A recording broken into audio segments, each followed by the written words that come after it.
Hi, good afternoon mga casters, no. So for today's vlog mga casters, we'll be talking about kung kumusta na nga ba yung NMAX natin no, yung NMAX 2020. Okay, I would just like to emphasize NMAX 2020 kasi this was bought last 2020, no. Tinatawag nga nila ito na ito yung version 2. Kasi yung NMAX 2019, that was the version 1, no? NMAX version 1, and the NMAX 2020 was what they call the NMAX version 2. And nung nag 2021, yun ang tinatawag nila na version 2.1 o something. So I'm not really sure. Okay, so mga casters, I've been doing vlogs na, no. Well, hindi naman ganun talaga kadaming na mga videos yung mga na-upload ko. Konti pa lang naman. Kung i-check nyo yun sa YouTube channel ko, nasa mga I think around 22 videos pa ata yung na-upload ko, no. For that 22 videos, wala akong kahit ni isang video na nag-content about sa motor natin, di ba? So I would like to give this to have this opportunity pala na i-vlog natin yung motor natin, no. Kasi we're always using the motorcycle for our different contents. Tapos wala akong na-vlog tungkol naman sa kaisa-isang motor ko na always kong ginagamit, no. Like from home to work, back to home, no. Nasa around mga 60 kilometers yun yung biyahe. Okay, tas pabalik, okay, almost 120 na, no. And of course, ito din yung ginagamit ko na motor kung magta-travel, even kasama yung anak ko at saka yung asawa ko, no.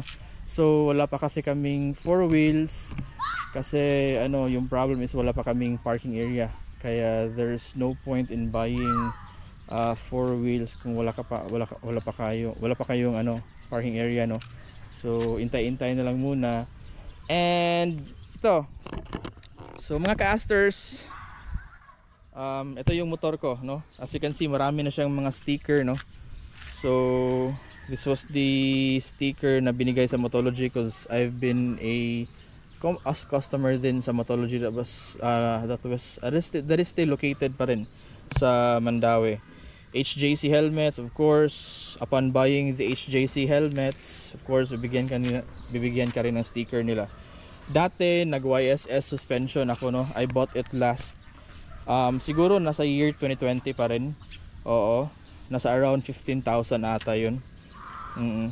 Pero unfortunate yung experience ko sa YSS. Pangit. For me lang, for me, based sa experience ko. And ito, mga stickers ko to during sa mga loops. May mga sinalihan kasi akong loops, no. Sa Motocamp, Siquijor Loop, Bohol Loop, that was year 2023. Of course, finisher Loop de Madrid, no, sa Del Sur, nasa pa rin to, 2023 I think.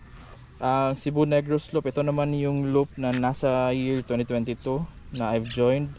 And same year 2022, ito yung Cebu Adventure Rally na 2022. So bale sa dalawang year, I mean sa 2022 nakasali ako ng dalawang loop. Then for 2023 I think tatlo. I think tatlo. Ito yung Bohol at saka yung Siquijor. Okay, so of course meron naman din akong mga na vlog sa mga loop ko, pero that was starting the Bohol Loop. During the Cebu Adventure Rally, hindi pa ako nagva-vlog nun sa Cebu Adventure Rally na loop, no. So dito na starting sa Cebu Negros, Bohol, Loop de Madrid, Surigao del Sur, then the Siquijor, no. So yun yung mga natin. So why am I explaining this mga stickers? Wala lang, para malaman nyo na lang na kung ba't ko nilagay dyan. Okay, so going back, so kumusta nga ba yung NMAX natin? Kumusta nga ba? So first things first, when was this bought? So nabili ko tong NMAX last August 10 year 2020. Okay, so ano bang storya kung ba't NMAX yung napili ko? What's the story behind bakit NMAX? Ganito kasi yan.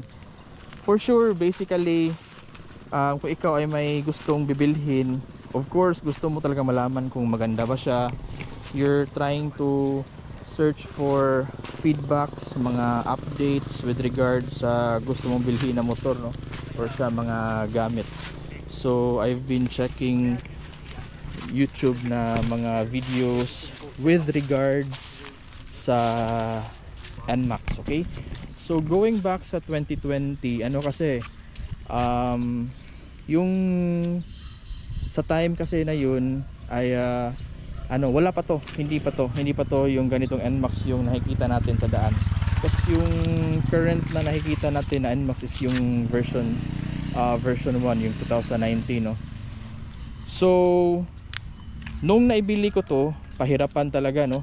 So maraming tao was expecting na yung NMAX 2020 darating sa year 2020 talaga, pero not sure kung kailan dadating sa mga kasa, sa mga shops, no? So maraming tao yung nagantayan, maraming tao ang nagpa-reserve. So nung naibili ko to, actually yung kapatid ko ang nakabili nito, no? Because that time, during that August 10, duty kasi ako. Oo, so of course nakapag-reserve din kami, tas tinawagan ata yung kapatid ko na pupuntahin dun sa kasa or sa shop para i-process tong NMAX, no? So actually this was the slot, kebale yung husband ng sister ko na ngayon nasa Amerika na, naging nurse, kasama din ng kapatid ko na nurse din, okay? Pero sabi kasi ng husband ng kapatid ko na babae na gusto niya yung ADV at saka hindi rin niya gusto yung kulay. So kaya tinake ko yung opportunity na ako na lang yung kukuha, no? So this was bought again in August 10, 2020. Hindi ko pa talaga malimutan, no, mga casters, na while I was using this in the public roads, grabe yung mga tao talaga titingin talaga sila kasi bago sa mata nila eh.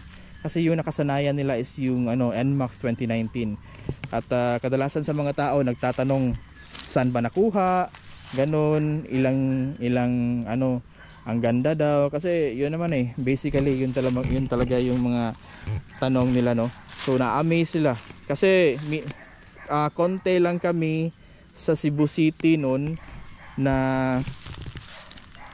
nagda-drive ng NMAX 2020.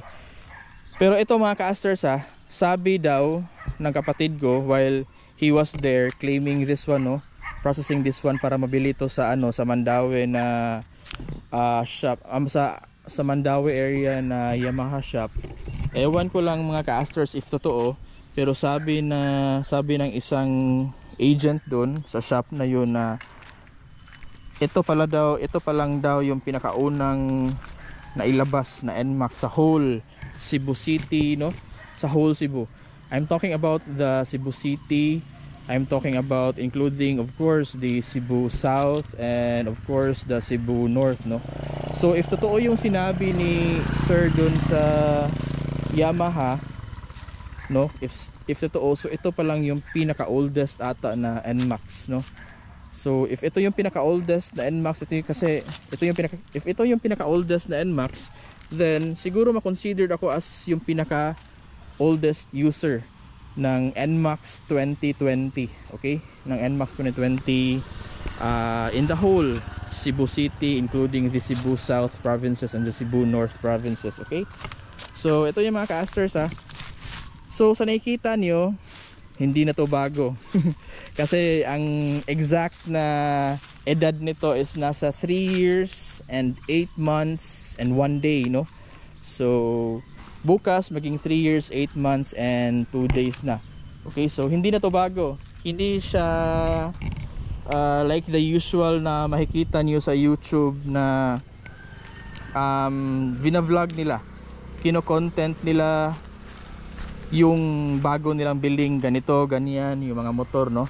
So pasensya na talaga mga casters if ngayon ko lang talaga to na vlog, no? Kasi late na talaga. I hope it's not too late, no, na mag-vlog sa motor ko. Kaya nga yung topic natin ngayon is kumusta na nga ba yung NMAX 2020 natin with an age of 3 years, 8 months and 1 day. Okay?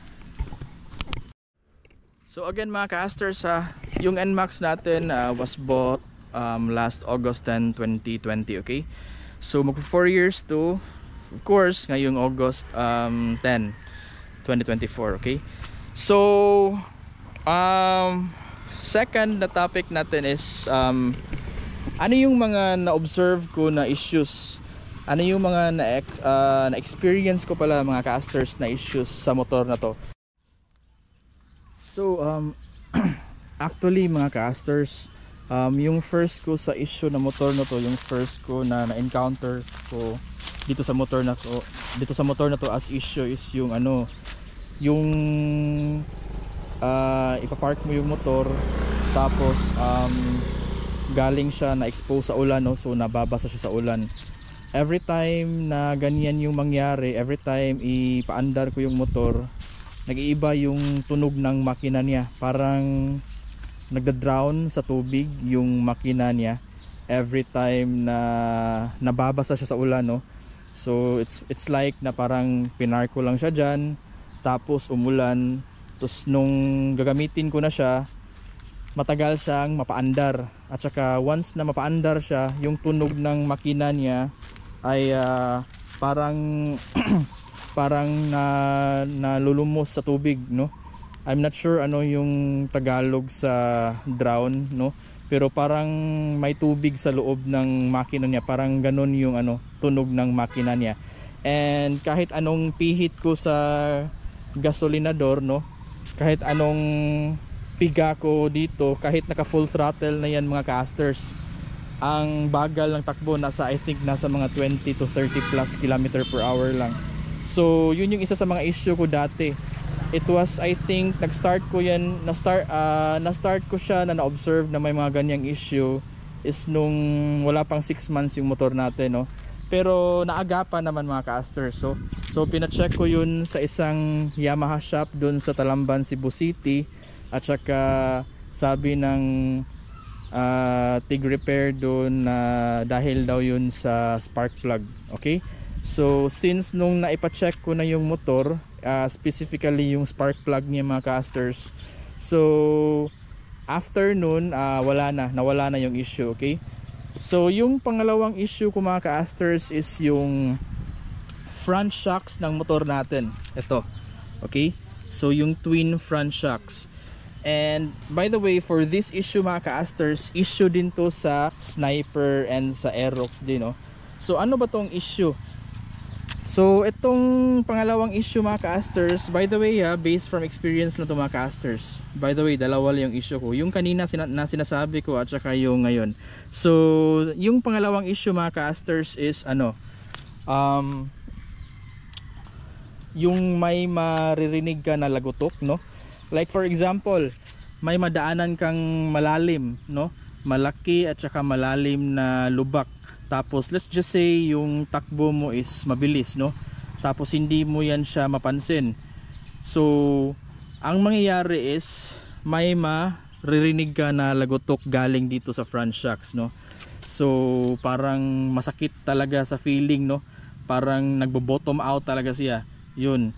So naagapan naman mga casters, at saka if I'm not mistaken, yung reason kung ba't may lagutok, it's because the amount of oil, yung fork oil siguro na nasa loob ng twin front shocks na yan is less, no? Oo, so kung may saktong amount ka lang siguro, I think hindi na siya maglagutok.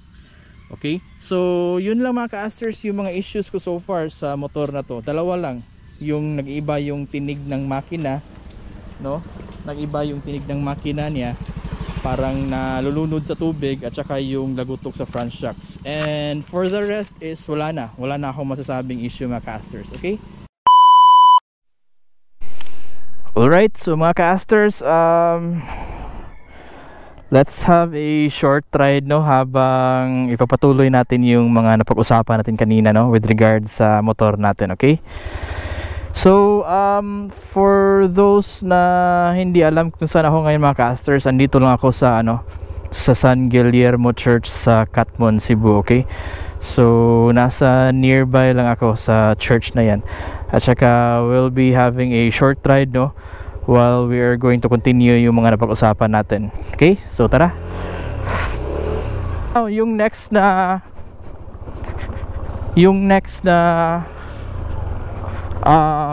talakayin natin mga casters is yung mga pros and cons, no? Yung mga advantages at saka yung disadvantages sa motor na to.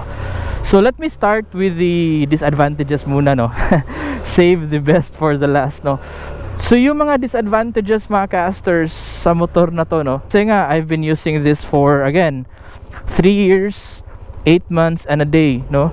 So of course mataas-taas na rin yan na panahon para makapagsabi ko kung ano yung mga na-observe ko na disadvantages and at the same time yung advantages, okay? So first disadvantage is yung siguro yung fuel efficiency, no?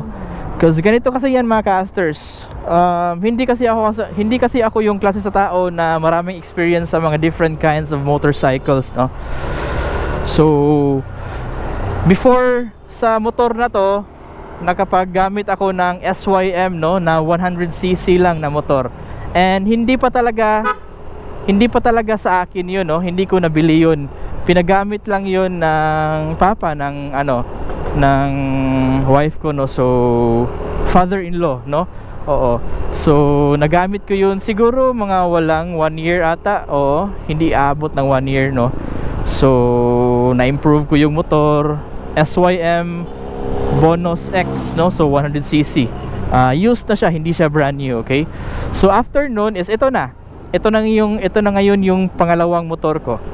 And this time, itong motor na to, galing talaga to sa puyat at pawis, no? So our own money talaga yung nagastos ko dito sa motor na to, okay? Pero regardless if own money mo or hindi, let's just say for example binigay or pinagamit sa'yo yung motor, of course same pa rin yung treatment ko towards the motorcycle, no? So lininisan, i-fix yung dapat i-fix, no? Kasi kung hindi mo yan i-fix, parang hindi ka rin iingatan ng motor mo habang nagbibiyahe ka. So dapat i-maintain mo talaga as much as possible yung motor mo, okay? So now going back, first disadvantage is yung fuel efficiency. Gaya ng motor ko, yung first na motor na nagamit ko, no? Let's say yung 300 pesos, ano na yan, makapag full tank na yan, or I think less than 300 kasi ano lang naman, 'di ba, yung gas tank na liter yung maximum sa mga ganong klaseng motor, no? Kahit yung Honda na XRM 125 or 110, 'di ba? Maliit lang naman yung mga gas tank nila compared sa NMAX, okay? By the way, yung NMAX may gas tank ito na I think 7.1, no, 7.1 liters if I'm not mistaken. Mga casters, just correct me if I'm wrong, mga casters. I'm very open for corrections talaga, okay? Kasi hindi lahat ng mga sinasabi ko dito ay tama talaga. So just correct me if I'm wrong in the comment section below, okay? So again, first disadvantage yung fuel efficiency. Kasi nung bago pa tong motor ko, no, mafe-feel ko talaga yung consumption niya sa gas, no. Kasi nga if you're going to compare, mas magastos to kasi mas malaki yung gas tank compared sa nasanayan ko na unang motor, yung SYM, no, na Bonus X, of course. And since may power din kasi tong NMAX, kaya mas lalo siyang malakas sa konsumo ng gas, no.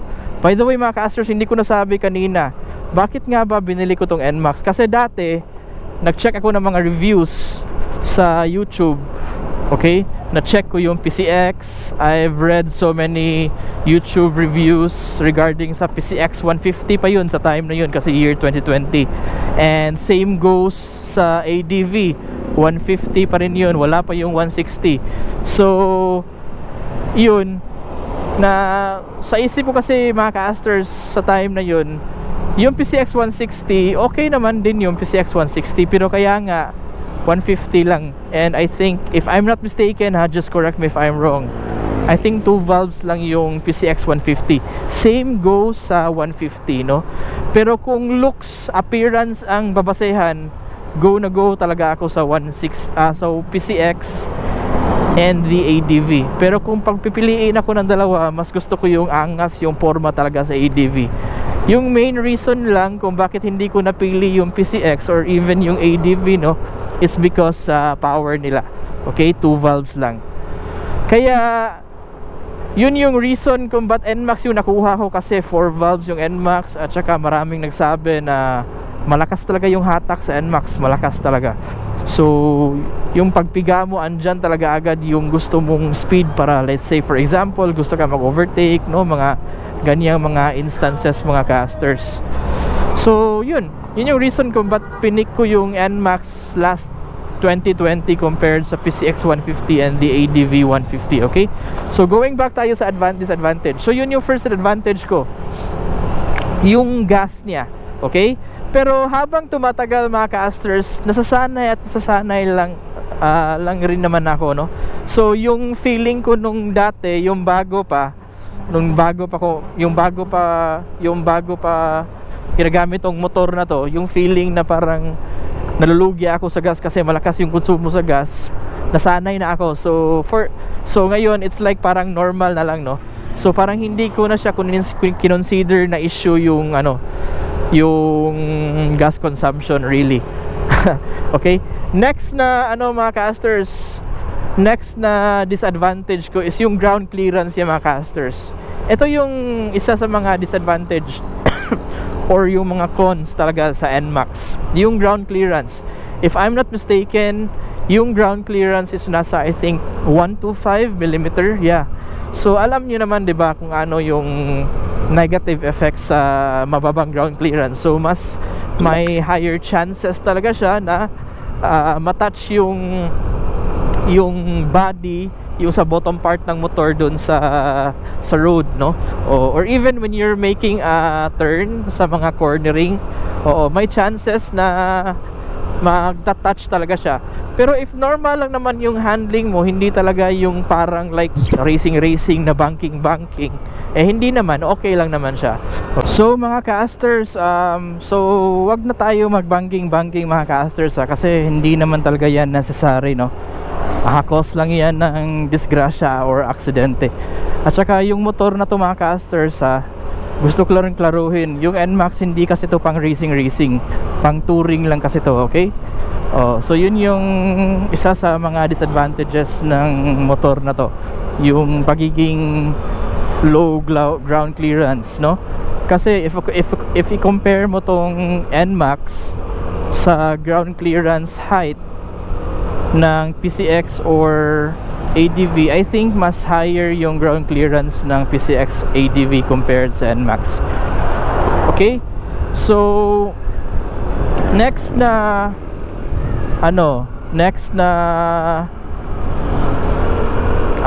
disadvantage, no, or cons ng motor na to ay I think wala na akong maisip mga casters na cons ng motor na to. Yeah. Okay, so I think more on mga pros tayo, yung mga maganda, yung mga positives, no. Okay, pero let's try to tackle first yung mga gusto ko sa motor na to. Okay, yung mga pros niya or advantages. Okay, so first sa advantages ng motor na to mga casters is number 1 talaga is yung comfortability niya, no. Napaka-komportable talagang gamitin tong motor na to, no. Aside sa automatic na siya, wala ka nang papansinin na magka-clutch ka or mag-change gear ka either sa right or left, or mag-apply ka ng foot brake, no. So wala na, it's all in the hands na lang, no. Yung right side mo, piga na lang sa gasolinador, tapos yung sa left side mo, wala lang, hawak ka lang. Tas both of the brakes are ABS, no, left and right. So napaka-chill talaga. Sa sobrang comfortable mo na mag-ride ng NMAX mga casters, ang downside lang is parang madali kang makatulog, no, sa sobrang comfortable na mag-ride, kasi yung upuan nito napaka-wide, napaka-soft. By the way, yung upuan nito mga casters is stock pa rin to, hindi pa to aftermarket na upuan, no? Oo. So napaka-komportable talaga, wide siya. So para kang, totoo yung mga sinasabi ng ibang mga content creators or vloggers, no, na para kang umupo sa isang sofa habang nagmumotor ka. Tapos one thing talaga na gusto ko i-highlight, mga ka-asters, kung bakit comfortable yung NMAX, it's because the lagayan ng paa natin, lagayan ng feet natin, no? So kung sa nakikita nyo, mga ka-asters, yung dalawang feet ko naka-extend yan, no? If i-compare natin yan sa Aerox, no? Yung Aerox kasi, mga ka-asters, kahit ako yung height ko 5'4", nakapag-experience ako na makadrive ng Aerox, may tendency talaga na yung dito na part sa Aerox parang magta-touch sa knees mo, no? So both sides, sa right knee and left knee.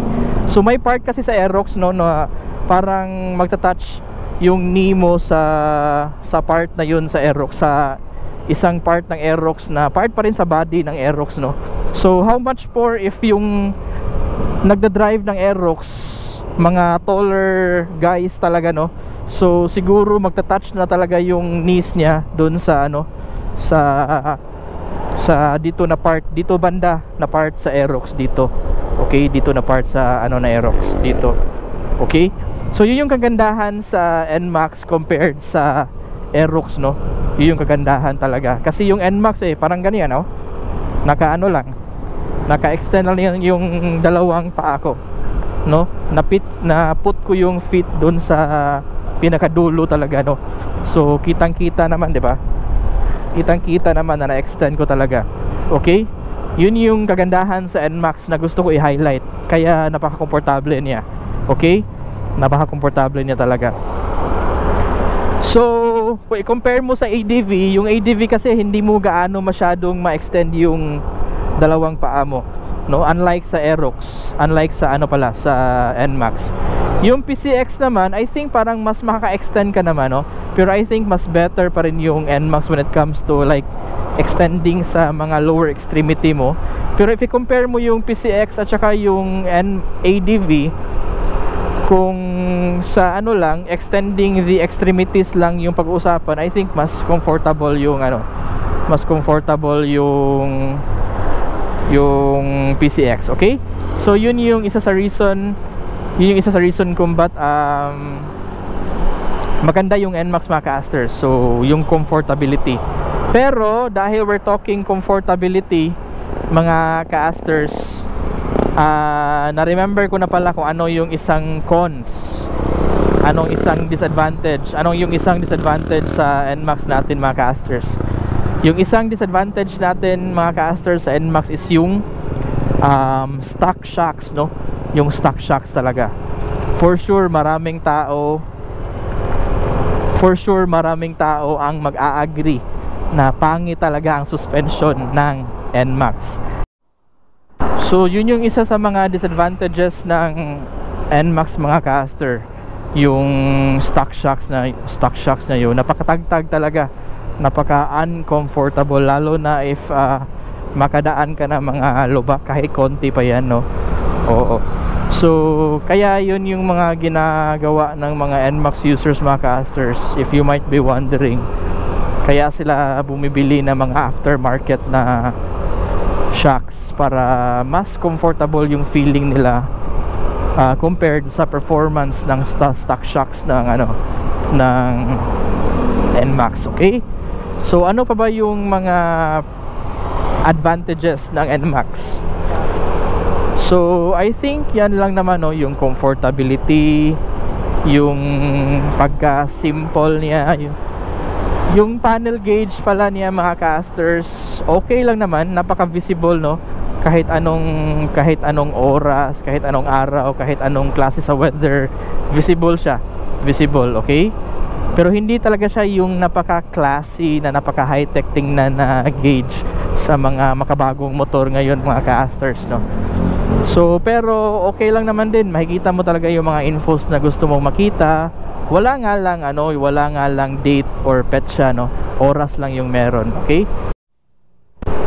So isa pa sa mga nagugustuhan ko sa NMAX mga casters is yung mga compartments niya, no? Kasi if to compare yung NMAX compared sa una kong motor, yung SYM na Bonus X, no, yung 100cc, wala yung mga compartments talaga. Wala kang mga spaces na pwede mo lagyan sa mga gamit mo, unlike sa NMAX na may mga compartment talaga siya, no? Hindi na kasi bago tong NMAX. I know, alam niyo na mga casters yung mga compartment na ibig ko sabihin, no? So ito may compartment dito, tapos may charging port.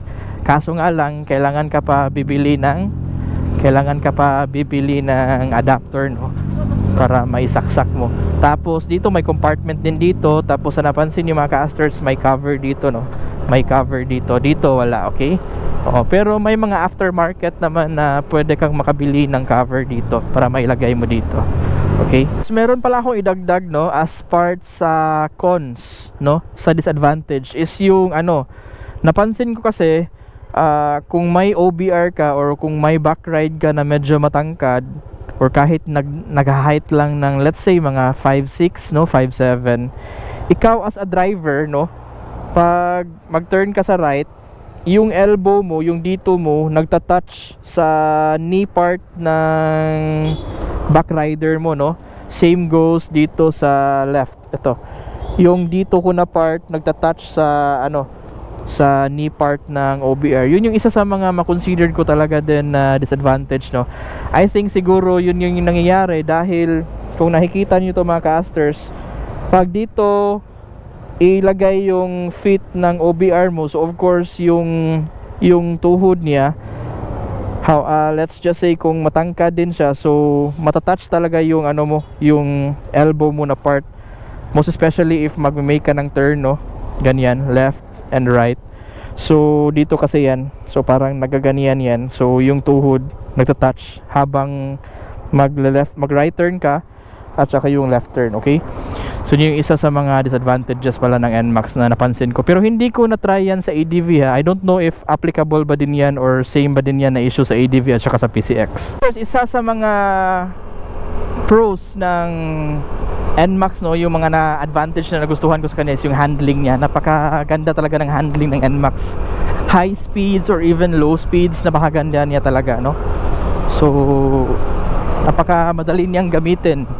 Ma-feel mo talaga yung comfortability, yung ganda ng handling ng motor na to, no? Yung feet mo na extend mo talaga. So yun, wala ka nang ginagawa, para ka lang nagsasakay ng motor na nakasofa na wala kang ginagawa. Yun. So kamay lang, dalawang kamay doon sa manibela, no? So brakes kung kailangan, maganda din yung brake ng NMAX, kasi dual ABS to, okay? So i-explain ko na lang yung further yung mga ganyan sa ibang time mga casters, sa ibang time na lang, sa ibang vlog na lang din, okay? So hi ulit mga casters. So nag-stop over muna tayo, no? So andito ako sa isa sa mga favorite places ko dito sa Katmon, no? Dito overlooking kasi yun. Pasensya na yun ng mga basura mga casters, yun.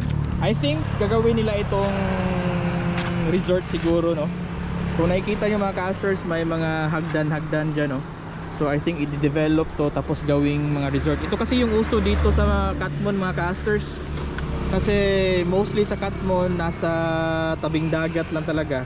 So mostly sa mga ginagawa ng mga tao kadalasan ay ginagawa nila ng resort, no? Yung mga simple lang na mga beach resort, okay? So dito lang tayo, no? May curve dyan sa unahan, tapos dito lang natin pinark yung motor natin. So ayun mga casters, na i-share ko na sa inyo yung mga some of the pros and cons, mga advantages, disadvantages ng NMAX, no? Okay? So ito yung NMAX natin mga casters, okay? So that was it mga casters, no, for today. So I think you already know kung kailan nabili, kung bakit siya NMAX yung binili ko last 2020, no? Yung mga pros and cons, and I think marami pa akong dapat na i-discuss sa motor na to, like yung mga accessories, yung mga upgrades mga casters. So I think we'll be having that one for the next na lang natin na vlog, okay? So sa mga nagstay mga casters, thank you, no? And if ever may mga nasabi ako na mali or may mga corrections kayo, okay lang, feel free to comment down below mga casters, okay? Feel free to comment down below and para ma-correct nyo din ako, no? Or kung meron kayong ibang experience, pwede nyo i-share, no? Down dun sa comment, no? Para mapag-discuss natin, no?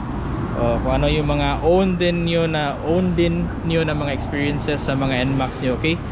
So i-include na lang din natin mga casters kung ano, ilang years na kayo sa mga motor nyo, or same ba kayo sa akin na umabot na ng 3 years and 8 months and a day.